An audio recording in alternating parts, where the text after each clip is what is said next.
been working with your daughters for the past few weeks putting on this show. They've worked so hard inside and outside the classroom, as I'm sure you know. They've been memorizing, and learning Shakespeare is no small thing. Also, this is a cross-curricular project, so the narrations that you will hear in between each scene were written by your daughters in English class, so those are their own words. Without further ado, we would like to present to you A Midsummer Night's Dream.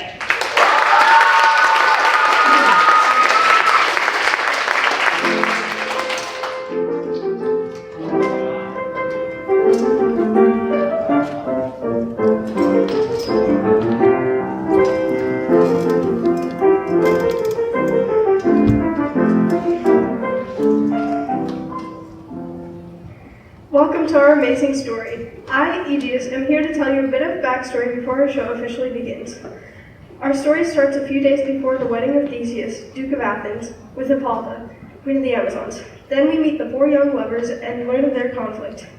I want my daughter, Hermia, to marry Demetrius. However, Hermia does not love Demetrius and instead loves Lysander, who also loves Hermia. A misfortune indeed. The last lover, Helena, was engaged to Demetrius before he broke up with her to pursue her best friend, Hermia, instead.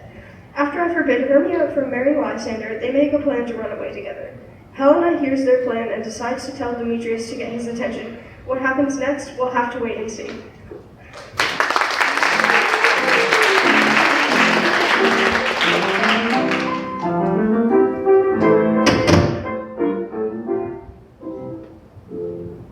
Now, fair Hippolyta, our nuptial hour draws apace. 4 happy days bring in another moon, but oh how slow this old moon wanes. 4 days will quickly steep themselves in night. 4 nights will quickly dream away the time. And then the moon, like a silver bow, new bent in heaven, shall behold the night of our solemnities. Hippolyta, I wooed thee with my sword, and won thy love doing thee injuries. But I will wed thee in another key, with pomp, with triumph, with reveling. Happy be Theseus, our renowned Duke! Thanks be, Aegeus. What's the news with thee? Full of vexation come I with complaint against my child, my daughter Hermia. Stand forth, Demetrius. My noble lord, this man hath my consent to marry her. Stand forth, Lysander. And my gracious Duke, this man hath bewitched the bosom of my child. Thou, Lysander, thou hast given her rhymes and interchanged love tokens with my child. What say you, Hermia? Be advised, Hermia. Demetrius is a worthy gentleman. I do entreat your grace to pardon me, but I beseech your grace that I may know the worst that may befall me in this case if I refuse to wed Demetrius. Either to die the death, or to endure forever the society of men. Therefore, fair maid, question your desires. Know of your youth, examine well your blood. Whether if you yield not to your father's choice, you can endure the livery of a nun. Relent, sweet Hermia, and Lysander, yield thy grave title to my certain right. You have her father's love, Demetrius. Now let me have Hermia's. Lysander, true, he hath my love, and what is mine, my love shall render him, and she is mine, and all my right of her I do estate unto Demetrius. I am my lord, as well derived as he, as well possessed. My love is more than his. My fortunes every way is fairly ranked, if not with vantage, as Demetrius, in which all these boasts can be. I am beloved of beauteous Hermia, why should I then not prosecute my right? Demetrius, come, and come, Aegeus. I have some private schooling for you both. With duty and desire we follow you. How now, my love? Why is your cheek so pale? How chance the roses there do fade so fast? Belike for want of rain, which I could beteem them from the tempest of my eyes. I need, for aught that I could read or hear by tale or history, the course of love never did run smooth. Look, here comes Helena. Godspeed, fair Helena, whither away? Calling me fair? That fair been of say, Demetrius loves your fair, oh happy fair. Teach me how you look with what art you sway the motion of Demetrius' heart. I frown upon him, yet he loves me still. Let your frowns will teach my smiles such skill. His folly, fair Helena, is no fault of mine. None but your beauty, that fault were mine. Take comfort, he shall no more see my face. Lysander and myself will fly this place. Helena, adieu, as he does unto you. Demetrius, dote on you!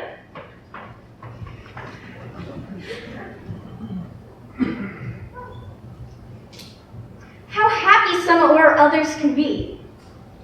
I will go tell Demetrius of fair Hermia's flight. Then to the woods will he tomorrow night pursue her.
There are a few things you need to know before this next interlude. Firstly, in this scene, there are some working class folks practicing a play they want to perform at the royal wedding. Second, two of the actors, Quince and Bottom, are constantly quarreling to be one in charge of the play. We'll call them the mechanicals, because they aren't very good at acting. If you begin to wonder at why they want to act, remember this. They believe they will be rewarded if they present a good play to the royals. Yet, if they don't present a good play to the royals, they might face some trouble. Now, without further delay, I present to you the first ever rehearsal of Athens' most entertaining acting troupe, the Mechanicals. I hope you enjoy the show.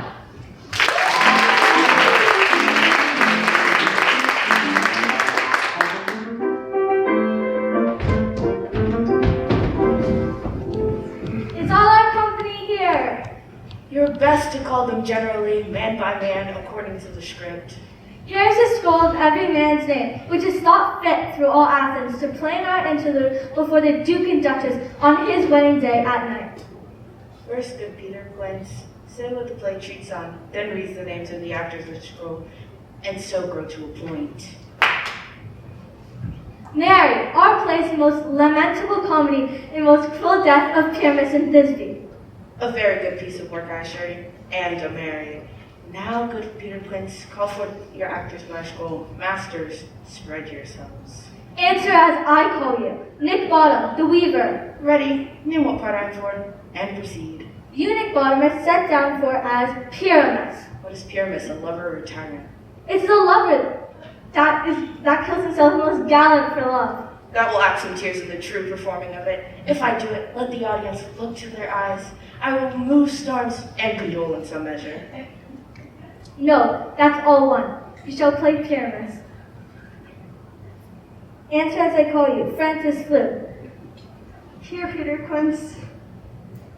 Francis Flute, you must take Thisbe on as you. What is Thisbe, a wandering knight? It's a lady that Pyramus must love. Nay, faith, let me not play a woman. I have a beard coming. That's all one. You shall play in the mask, and speak as small as you will. And I may hide my face. Let me play Thisbe too. I will speak in a monstrous low voice. Thisbe, Thisbe, I'm Pyramus, lover dear, and Thisbe dear, and lady dear. No, you must play Pyramus, and I flute Thisbe. Well, proceed. Robin Starveling, the tailor. Here, Peter Quince. You must take Thisbe's mother on as you. Tom Snout, the tinker. Here, Peter Quince. You, Thisbe's father. Myself, Pyramus's mother. Snout, the joiner. You, the lion's part. And I hope here is a play well fit. Have you the lion's part written? Pray you, if it be, give it me, for I am slow of study. You must do it extempore, with nothing but roaring. Let me play the lion too. I will do any man's heart get to me. I will roar, that'll make the Duke say, let him roar again! Let him roar again! And you should do it too terribly. You would frighten the Duchess and the ladies, and they would shriek, and that would be enough to hang us all. That would hang us, every mother's son. You must needs play Pyramus. Fine, I will undertake it. Pray tell us, where will we rehearse? Meet me in the palace woods. I pray you fail me not. We will meet, and there we may rehearse, most obscenely and courageously. Take pains, be perfect. Adieu. At the Duke's Oak we meet. Enough. Hold or cut both strings.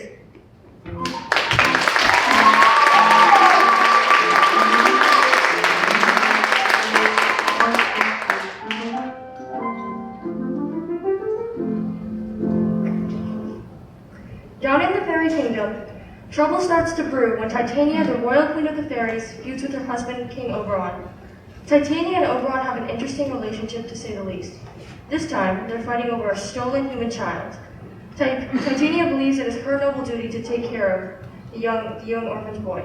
Problem is, Oberon is not pleased with this idea. Why should Titania get a new servant when he needs a new soldier for his very army? Oberon devises a sneaky plan to trick his wife and force her to give up the child. Puck, Oberon's trusty hobgoblin assistant, is instructed to put a love potion over Titania's eyes while she is asleep. When she awakes, she will fall in love with the first thing she sees and will be so mortified, and she will beg Oberon to break the spell. Does this sound like a very good plan to you? Well, only time will tell.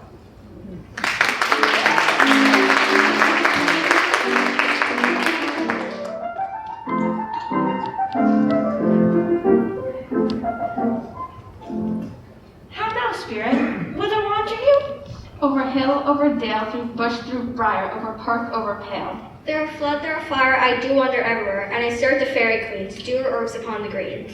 The castles tall, her pensions be, in their golden coats spots you see. Those be rubies, fairy favors, and those speckles the doe sabers. I must go seek some dewdrops here, and hang a pearl on every castle tier. For while the lava spirits all be gone, our queen and all our elves come here anon. The king doth keep his revels here tonight. Take heed the queen come not within his sight. Unless I'm mistaken your shape quite, you are that shrewd and knavish sprite called Robin Goodfellow. Are you not he that frights the maids of the villagery? Skim milk, and sometimes labor in the corn, and bootless make the breathless housewife churn? And sometimes make the king heard no harm, misled night wanderers laughing at their harm. Those that hobgoblins call you a sweet puck. You do their work, and they shall have good luck. Are you not he? Thou speakers aright. I am that merry wanderer of the night. But room, fairies, here comes Oberon. Tarry, rash wanton, am I not thy lord? Then I must be thy lady. Why should Titania cross her Oberon? I do but beg a little changeling boy to be my henchman. Set your heart at rest. The fairyland buys not the child to me. His mother was a voters of my order, but she being mortal, of that boy did die, and for her sake I will not part with him.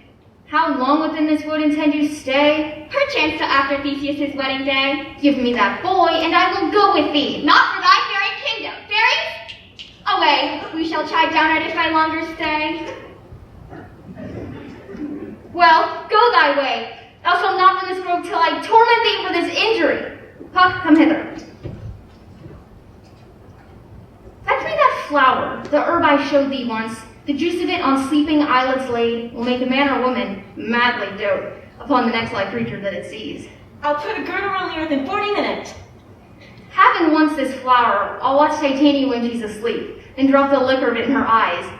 The next thing she then waking looks upon, be it on lion, or bear, or wolf, or bull, be it on meddling monkey, or on busy ape, she shall pursue with the soul of love.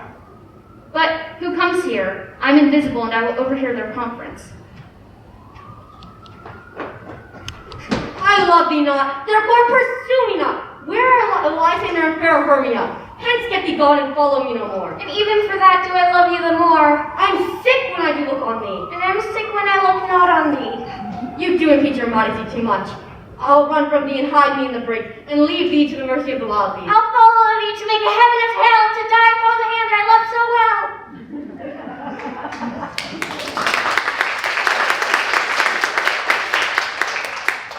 Fare thee well, nymph, ere he does now leave this grove. You shall fly him, and he shall seek thy love.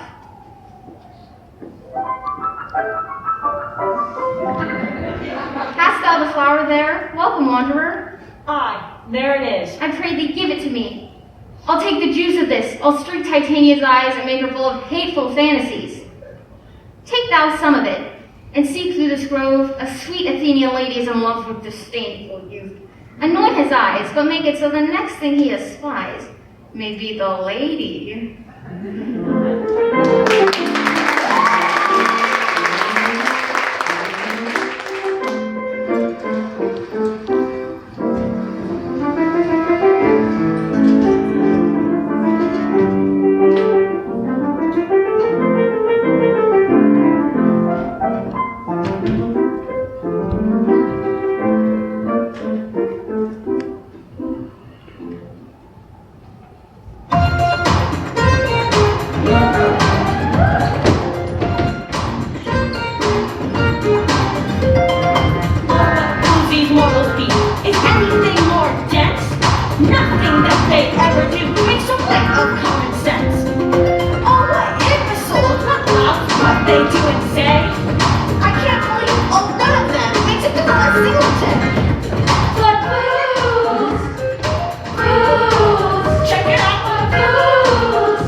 They have the best of everything, but not a thing they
Helena fighting in the woods, Oberon sends Puck to find two Athenians and fix their quarrel with the love potion from the magic flower. Oberon sneaks up on the sleeping Titania and gives her the love potion as well. Puck, meanwhile, finds a couple of lovers sleeping in the woods and casts the spell onto the young man. The only problem is that the young man is Lysander, not Demetrius. Now Lysander will fall in love with the next thing he sees. This is starting to get messy.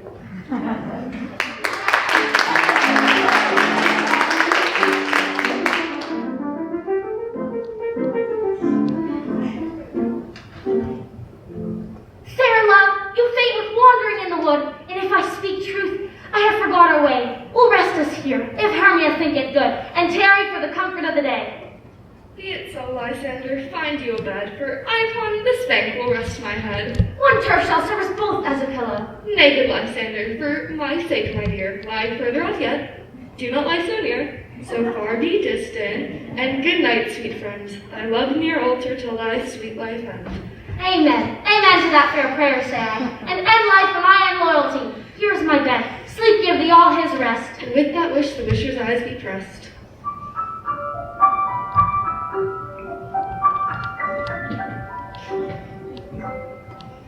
Night and silence? Who is here? Weeds of Athens he doth wear. This is he, my master said, despise the Athenian maid. And hear the maiden sleeping sound, lying on the dank and dirty ground. Churl upon the eyes I throw, all the power this charm doth thou.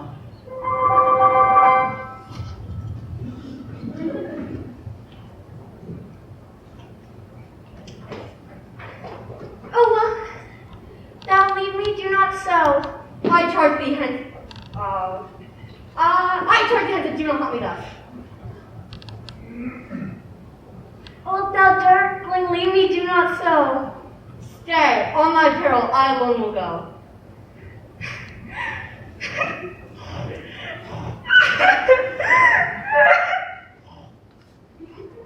What is this? Lysander on the ground? Dead or asleep? I see no blood, no wound. Lysander, good sir, if you live, awake. And to run through fire for thy sweet sake, fair Helena. Say not so, Lysander, say not so. Hermia still loves you, then be content. Content with Hermia? No, I do repent. The tedious minutes I've spent with her, not Hermia, but Helena I love. It would not change a raven for a dove. Wherefore was I to this keen mockery born when at your hands did I deserve the scorn? Is it not enough? Is it not enough, young man, that I never have known nor never can deserve a sweet look from Demetrius's eye, but you must flout my insufficiency?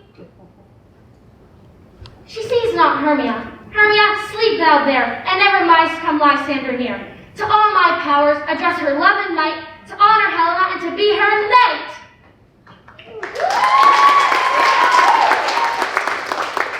Help me, Lysander, help me, do thy best to pluck this crawling serpent from my chest. Lysander? What? Removed? Lysander? Lord? Gone? Out of hearing? No sound? No word? No? Well then I perceive you all not nigh. Either death or you will find immediately.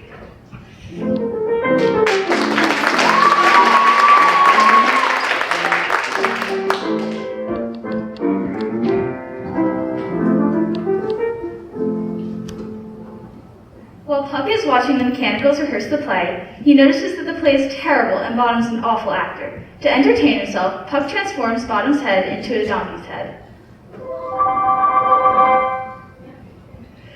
The rest of the mechanicals freak out and run away, but oblivious Bottom thinks they are just messing with him.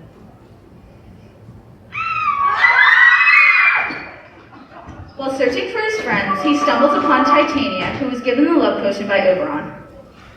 What angel wakes me from my flowery bed? I pray thee, gentle mortal, sing again, I love thee. Methinks, mistress, you have little reason for that, but... Come, wait upon him and lead him to my bower. Puck also seriously messed up Oberon's plan for the young lovers because he accidentally gave the potion to Lysander instead of Demetrius. My mistress, my monster is in love! This falls out better than I could devise. But, hast thou yet lashed the Athenian eyes with the love juices I bid thee do? I took him sleeping. That is finished too. Stand close. This is the same Athenian. This is the woman, but not this the man. I charge, one of you cannot love you so. I am not guilty of Lysander's blood. I pray thee, tell me then that he is well. And if I should, what should I get there for? A privilege never to see me more.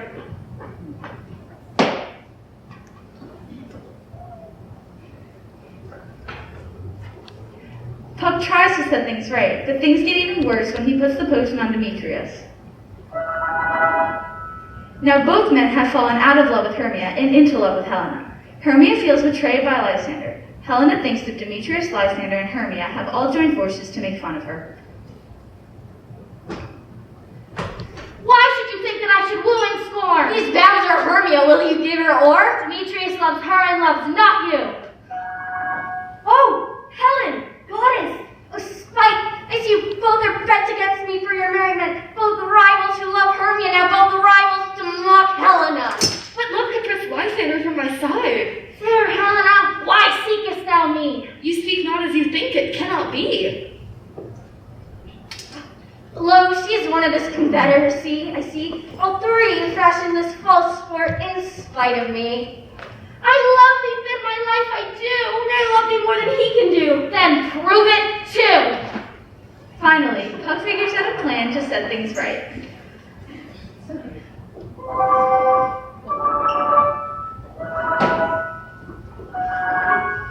He leads the four young lovers to be lost in the woods until they each decide to rest until daylight.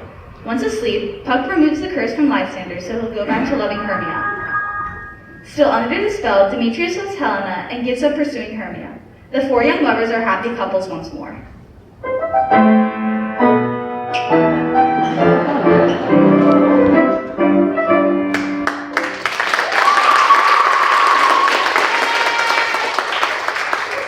And everything is right in Athens once more, just in time for the royal wedding. But wait, where are Titania and Bottom?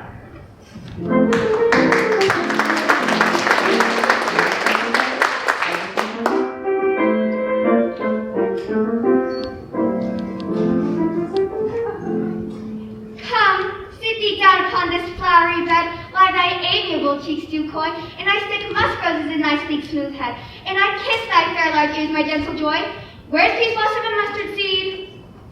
Ready. Scratch his head, Peace Blossom. You too, Mustard Seed.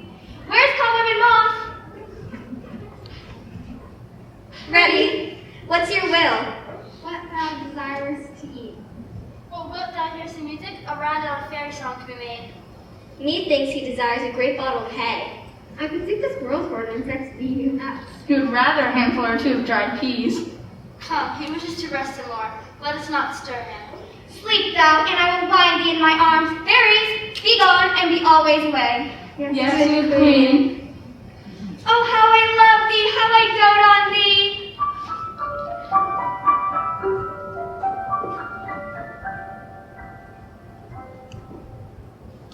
Seest thou the sweet sight? Her dotage now I do begin to pity. I did upbraid her and fall out with her. For she is hair temple she is rounded with a coronet of fresh and fragrant flowers. Then did ask her for the changeling boy, which she gave me. I will release the fairy queen.